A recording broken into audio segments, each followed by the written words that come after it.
আপোনালোকে জানেনে যে আমাৰ চাৰিওকাষে যে বায়ু আৱৰি আছে ইয়াৰ কিমান শক্তি আছে যে এইটো আমি জানিবলৈ আমি এটা পৰীক্ষা কৰিম পৰীক্ষা কৰি আপোনালোকক এটা যাদু দেখুৱাম যে প্ৰথমে মই এটা গ্লাছ লৈছোঁ আৰু এটা বেলুন যে এবাৰ বেলুনটো যদি মই গ্লাছৰ ভিতৰত এনেকৈ জোৰকৈ ভৰাব দিওঁ ভৰিছে নেকি চাওকচোন ভৰা নাই আহাচোন তুমি ট্ৰাই কৰাচোন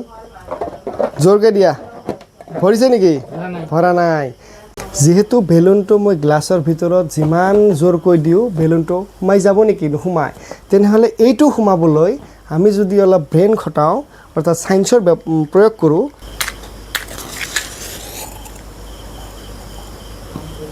মমবাতিডাল মই জ্বলাই দিছোঁ এইবাৰ যদি মই বেলুনটো ইয়াৰ ওপৰত ৰাখোঁ চাওক লাহে লাহে মমবাতিডাল নুমি গৈছে এইবাৰ চাওক মই বেলুনটো উঠাই দিয়াৰ লগে লগে গ্লাছটো উঠি গৈছেনে নাই চাওকচোন গৈছে কিয় গৈছে যে ইয়াতে তিনিটা প্ৰশ্নৰ উদয় হয় এক নম্বৰ যে গ্লাছৰ ভিতৰত মই লগাই থোৱা মমবাতিডাল নুমি গৈছে কিয় দুই নম্বৰ যে মই বেলুনটো দাঙি দিছোঁ গ্লাছটো পৰি গৈছে নেকি যোৱা নাই কিয় পৰি যোৱা নাই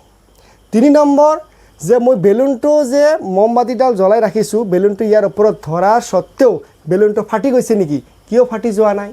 যে মমবাতিডাল নুমি যোৱাৰ কাৰণ হৈছে কি যে গ্লাছৰ ভিতৰত যিমানখিনি বায়ু আছিল অৰ্থাৎ অক্সিজেন আছিল সেই অক্সিজেনখিনি কি মমবাতিডালৰ জুয়ে কনজিউম কৰি লৈছে কনজিউম কৰি লোৱাৰ পাছত গ্লাছত আৰু বায়ু নাই গ্লাছটো কি এটা কিহত পৰিণত হৈছে অৰ্থাৎ ভেকুমৰ সৃষ্টি হৈছে তাতে আৰু বায়ু নাই বায়ু নাথাকাৰ কাৰণে কি হয় কেণ্ডেলডাল লাহে লাহে নুমি গৈছে এইটোৱে প্ৰমাণ কৰে যে